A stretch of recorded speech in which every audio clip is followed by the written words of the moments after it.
Hi, hello, I'm Sugar. Welcome to my normal and heroic guide to Eranog and Vault of the Incarnates. This encounter has 2 repeating phases and is cleave heavy. Phase 2 begins when the boss reaches 100 energy. This took 1 minute 20 seconds during testing. Hero can be used at the start. On pull, tank should move the boss to the side of the room. Be patient because he'll stop to cast on the way.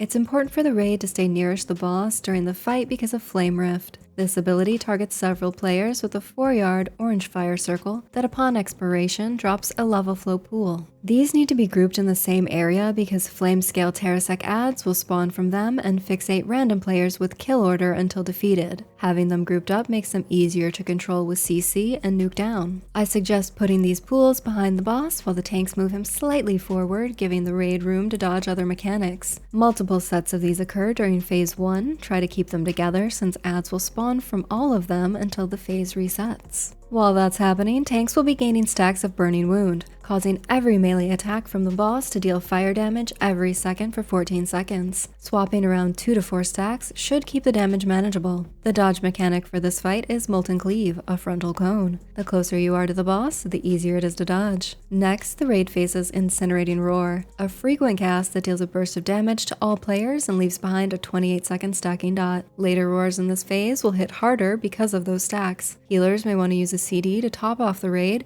just before entering phase 2. The dot resets between phases. In Heroic, Molten Spikes spawn near players. Anyone within 4 yards will be hit with a burst of damage and be knocked away. When Incinerating Roar is cast, it will destroy any spikes up, leaving behind a Molten Fissure. This acts the same as when the spikes spawn, dealing damage to anyone in 4 yards. At 100 energy, phase 2 begins. Eranog will summon an army of flame, creating a ring of adds on the edge of the room that begin moving towards the center. Touching the ring will stun or one-shot. Pick an ad and nuke it down to create a safe path through. While the ads are up, the raid will be taking AoE damage from pulsing flames. Healers should plan to use CDs here to keep the raid up. Once the raid has made it safely through and the remaining ads have made it to the middle, the phase will end and the fight will repeat until the boss is defeated. Alright, that covers everything you need to know about this boss. Here's a TLDR of the fight and some extra images of mechanics to help. There'll be a link in the description to an album with my TLDRs for all bosses. Good luck, and if you want to catch more of my guides, subscribe and follow my socials.